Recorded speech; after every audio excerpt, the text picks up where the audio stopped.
disusul juga oleh infrastruktur.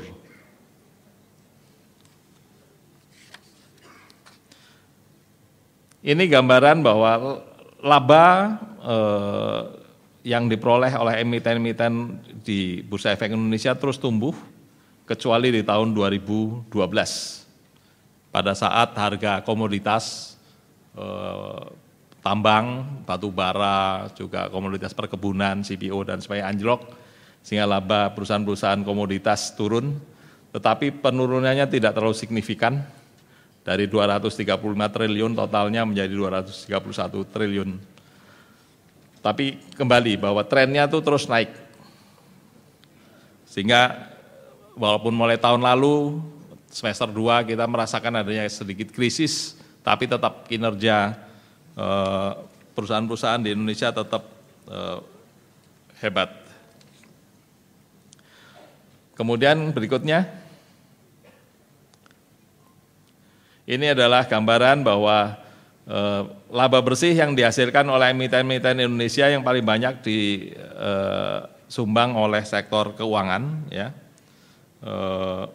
Seperti ini yang triwulan pertama tahun 2014, bulan Maret, yang laporan keuangan sudah kami terima, laba tertinggi diperoleh Bank Rakyat Indonesia, kemudian disusul Bank Mandiri, Bank Sentral Asia, BNI, dan sebagainya. Jadi dari total 10 bank penyumbang laba terbesar, itu mewakili 30% dari total laba yang diperoleh oleh emiten-emiten di Bursa Efek Indonesia. Berikutnya, ini hanya gambaran saham-saham perbankan di Indonesia dari sejak IPO-nya hingga hari ini. Jadi saham Bank Panin itu sudah naik 1,7 kalinya. Kalau dari saat IPO, ini kita tidak memperhitungkan tentunya dividen yang sudah diterima. Yang hebat barangkali adalah bahwa Bank Sentral Asia, kalau ibu-ibu dan bapak-bapak membeli sahamnya pada saat IPO tahun 2000, pada saat krisis yang lalu, ya, dan masih menyimpannya sampai sekarang, nilainya sudah naik lebih dari 65 kalinya dalam tempo kurang dari 14 tahun.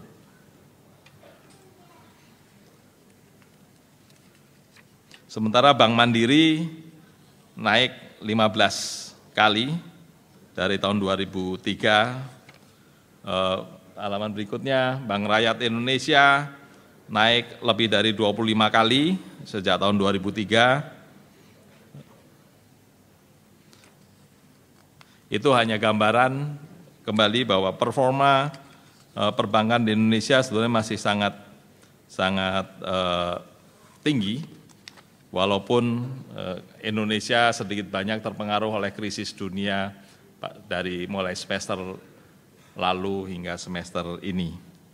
Terakhir, ini hanya gambaran 20 bank dengan kapitalisasi pasar terbesar di Bursa Efek Indonesia. Dari segi kapitalisasi pasar tadi, total kapitalisasi pasarnya kurang dari 1/4 dari total kapitalisasi pasar seluruh emiten.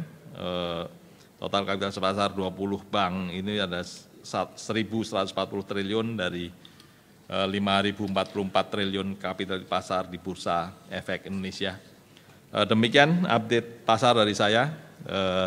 Terima kasih. Wassalamualaikum warahmatullahi wabarakatuh.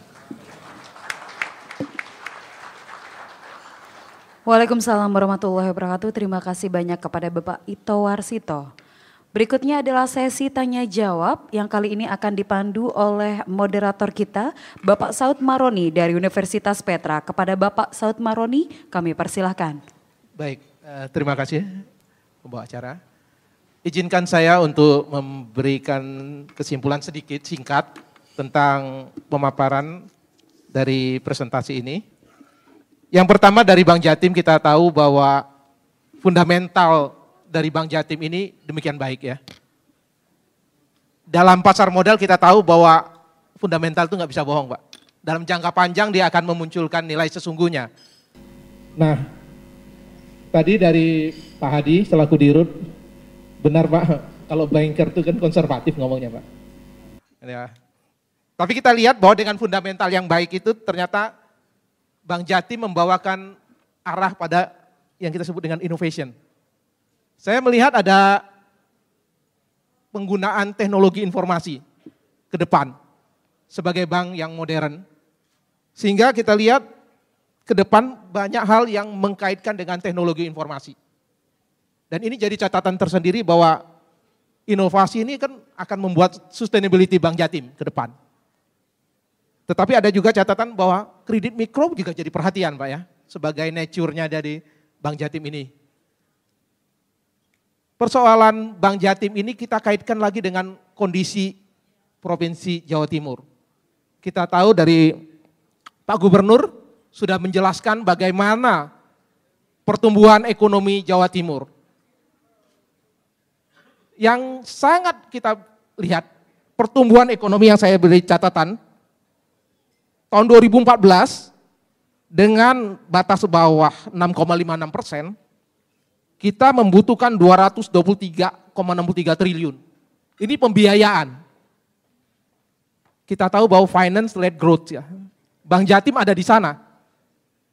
Jadi kita bisa bayangkan opportunity, potensi Bank Jatim untuk Jawa Timur. Dan kita lihat catatannya ini ternyata potensi itu adalah perdagangan antar provinsi yang luar biasa. Ada opportunity di situ. Sungguh menarik nih kan investor di sini ya. Nah dari Pak Ito udah dijelaskan. Siapapun yang investasi di pasar modal, investasi Pak bukan trading aja, karena trading kan pendek-pendek Pak. Walaupun kadang-kadang ada yang trading juga dapat untung sedikit-sedikit jibur gitu, jigo kabur gitu Pak ya.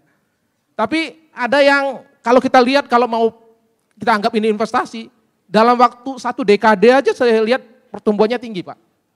Saya pernah juga coba dengan cumulative wealth index, bahwa ternyata investasi di pasar modal itu hampir 400% Pak.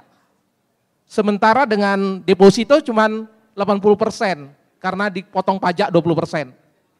Sementara inflasi kita, inflasi umum 129%. Jadi ini luar biasa sebenarnya.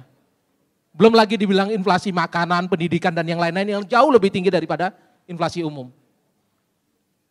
Gambaran dari bursa kita sudah menunjukkan bahwa ada arah ke sana Pak. Bapak sudah bandingkan juga dengan negara lain dan juga yang paling tradisional sebenarnya, emas Pak. Karena biasanya secara tradisional kan orang tuh bilang simpanlah uang di emas gitu ya. Walaupun saya tambahkan Pak, kalau emas itu kan untuk diri sendiri. Kalau bursa itu kan membangun orang lain ya. Membangun negara, membangun provinsi dan juga membuat tumbuhnya korporasi-korporasi dan UKM kalau dijalankan. Kira-kira itu gambaran dari singkat ya 3 ini dan saya berharap ada pertanyaan dari kita, kira-kira bagaimana nih? Apalagi suasana di sini sebenarnya kaitan dengan Jakarta juga gitu ya. Ke arah mana sebenarnya bursa kita? Ke arah mana perkembangannya? Walaupun kalau kita mau jujur, kalau di Jawa Timur ini jalan aja, mari rame-rame investasi di Jawa Timur. Jangan pindah ke sana gitu kan. Saya setuju Pak Gub di situ. Silakan kalau ada yang ingin bertanya, terutama untuk para investor. Ada yang bisa angkat tangan? 1 atau 2 pertanyaan? Udah pas ini ya? Bukan, aman Pak. Oke. Jadi untungnya aman. Jelas ya potensi dan kemungkinan di sini. Silakan, walaupun ini kalimat-kalimat seperti ini kan belum tentu nggak ada masalah. Pasti ada masalah juga, terutama untuk perbankan. Kita tahu ada kondisi yang disebut dengan loan to value property. Apakah ada pengaruhnya kah di Bank Jatim? Adakah pengaruh di Jawa Timur? Kalau kita tahu secara nasional, backlog properti itu hampir 15 juta.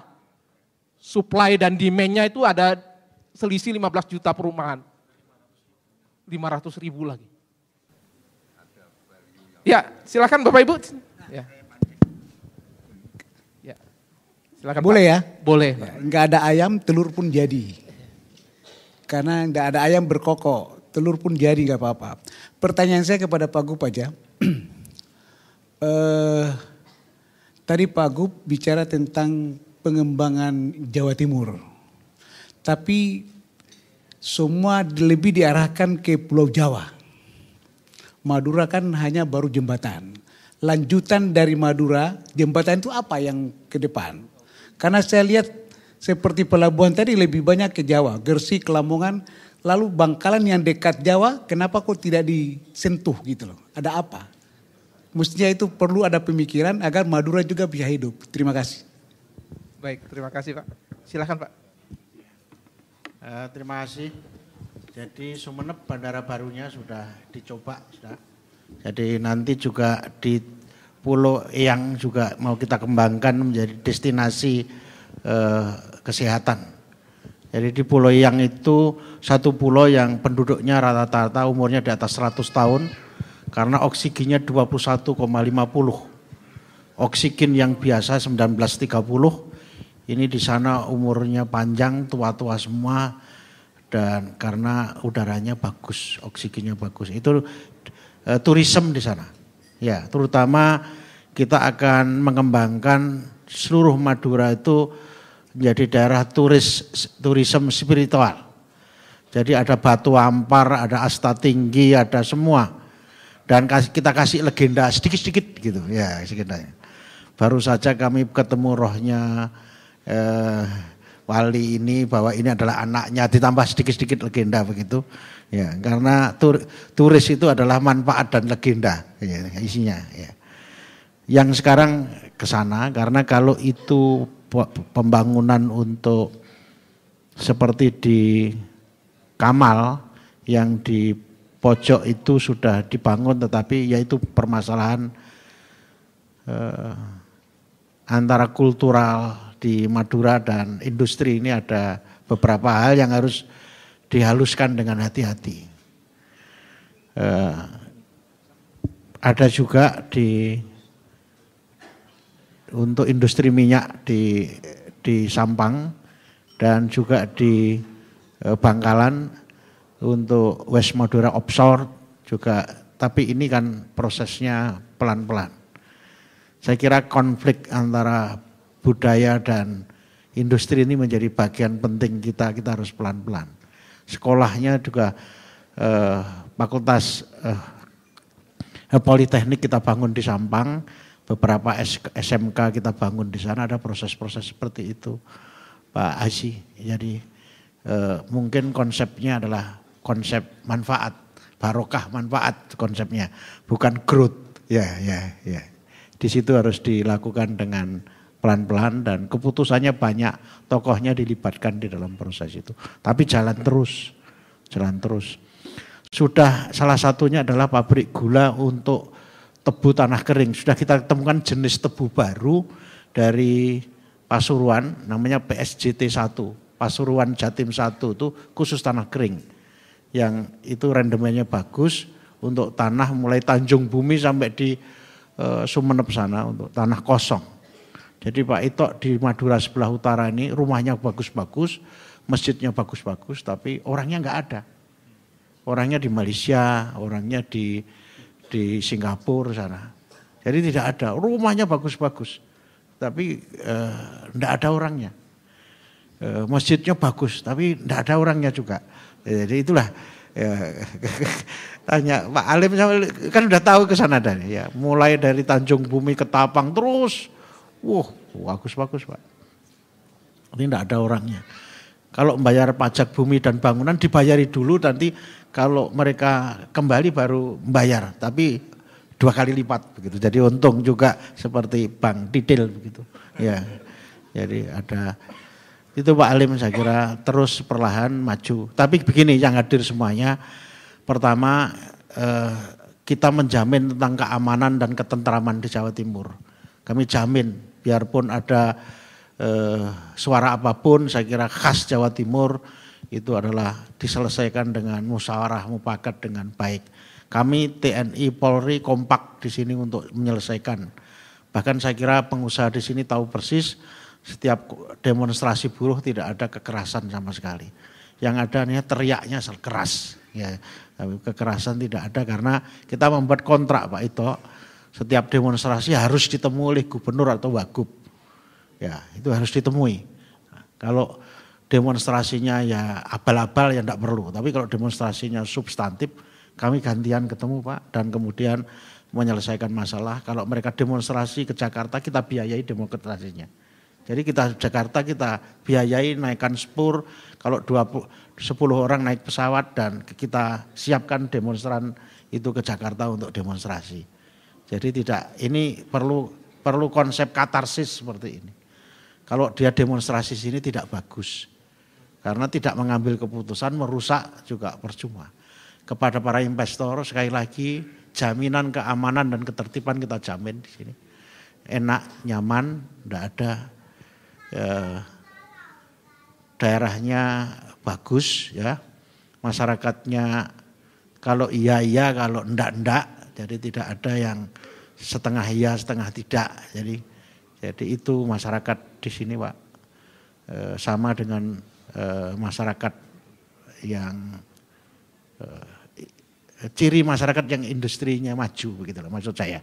Itu terima kasih. Wassalamualaikum warahmatullahi wabarakatuh. Baik. Silakan ada yang lain lagi? Ya. Silakan Mbak. Oke. Terima kasih. Saya Junaidi, salah satu dari investor di Bank Jatim. Yang mau saya tanyakan setelah Pilpres ini untuk Jawa Timur, apa ada rencana sesuai dengan konsep yang disuarakan untuk penyederhanaan izin-izin daripada izin usaha? Itu satu. Kedua, yang saya tanyakan kalau pembangunan Teluk Lamong yang sekarang dalam proses penyelesaian, itu Teluk Lamong itu bekerja sama dengan Tanjung Perak atau menjadi saingan atau bekerja saling membahu? Terima kasih untuk Pak Karwo. Saya rasa ini pertanyaan memang untuk Pak Gub ya. Silakan Pak.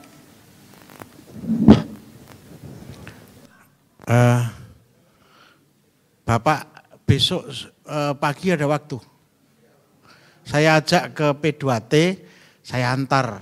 Enggak ada permasalahan izin yang lama. Ya. Jadi kalau besok kalau ada waktu betul saya antar ke P2T. Pak Ari berdiri Pak Ari.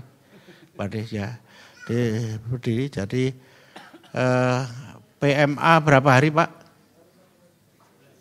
PMA 17 hari dan Bapak tidak usah pergi yang ngurus kita. Dan Bapak juga kalau PMDN hanya 11 hari selesai dan yang ngurus kita. Bapak duduk dan license turun kemudian kepada Bapak. Ya. Samaan berdiri juga Pak, biar saya apal. Nah, besok saya ajak Pak, betul. Saya menyediakan waktu jam 9.30, kalau Bapak ada waktu saya antar ke P2T, betul. Ya, kita kan setiap 3 bulan ada business meeting di Gerahadi Pak. Ada helpdesk di situ, ada kalau bahkan duta besar Korea datang di helpdesk mempermasalahkan yang dulu itu. Saya buka di sini aja. Jadi pada saat dia investasi di Pasuruan ada permasalahan kok bisa dari 40 juta menjadi 70 juta. Ternyata yang naik itu adalah biaya notaris, bukan diizin. Ya. Sampean tahu sendirilah biaya notaris itu kemana melingkarnya. Ya, itu. Ya, masih Pak. Ya, jadi duta besar Korea Selatan menanyakan dari 40 kok naik ke 70. Karena 2 yang tidak ada tarifnya, dokter sama notaris. Ya, itu aja. Yang tidak ada tarifnya. Ya. Semakin sibuk dinaikkan, tapi kemudian orang kalau mahal itu berarti bagus, makin rame lagi. Dokter spesialis. Kedua tentang Teluk Lamong itu Pelindo 3 Pak. Jadi Teluk Lamong itu Pelindo 3. Dan di Jawa Timur tidak ada, melengkapi Tanjung Perak. Jadi di Jawa Timur setiap pelayanan ini tidak saling bertanding tapi kolaborasi Pak. Saya kira habis energinya kalau kemudian menjadi budaya tanding tapi kolaborasi saling mengisi, komplementer. Ya. Ya. Terima kasih. Tapi betul kalau besok 9.30 Bapak ada waktu saya antar. Ya. Ya. Terima kasih. Baik, luar biasa ya kita melihat suatu penyelesaian langsung malam hari ini. Beri kita tepuk tangan muda Pak Gub. Ya saya tadi sebelah kiri ya. Ya selamat malam Pak, saya Syaiful dari Cipta Dana Sekuritas. Kebetulan saya tinggal di Jakarta, jadi tiap hari ngirup karbon monoksida terlalu banyak gitu. Nah saya ingin bertanya Pak, kan salah satu ciri kota yang bagus, yang sehat dan maju itu public transport ya Pak. Dan menurut saya Jakarta gagal sih Pak untuk itu Pak. Nah saya mau bertanya Pak, untuk Jawa Timur sendiri Pak ya, khususnya untuk Surabaya gitu Pak. Ada nggak Pak roadmap atau rencana gitu untuk membuat mass rapid transit yang bagus gitu Pak, yang nggak kayak Jakarta kota saya sekarang gitu ya Pak. Pertanyaan saya itu aja Pak, terima kasih. Baik, silakan Pak. Mas Saiful, terima kasih. Saya punya Wagub namanya Saifullah Yusuf. Pada saat ada rumor yang jadi presiden itu ada hurufnya W, namanya diganti Saifullah Yusuf. Bukan Saifullah Yusuf, Saifullah Yusuf. Jadi Mas Saiful, problem kita sepakat itu hanya elevated, tidak mungkin atau sub B. Tidak mungkin kemudian yang ada ini kita gunakan di public transport untuk itu. Desain elevated sudah dilakukan, Surabaya Juanda, Surabaya itu sudah dilakukan semua. Bahkan Bu Risma sudah kerjasama dengan, kalau tidak keliru, Prancis, dari perusahaan kereta api Prancis, dan kita juga sudah. Tapi ini permasalahannya yang harus diselesaikan dulu, rasio jalan dan kendaraan yang sudah masuk 0,9. Jadi kalau ada lubang sedikit sudah 100 macet. Jadi rasio jalan dan kendaraan itu sudah luar biasa sudah. Ini Pak Komisaris Bank Jatim kan dulu bagian transportasi ya. Pak Jailani itu rasio transportasi dengan kendaraan. Jadi iya dipikirkan, tetapi memang menurut saya pemerintah pusat serahkan aja di kota Surabaya. Enggak. Ini kan bertingkat sekali urusannya. Seperti satu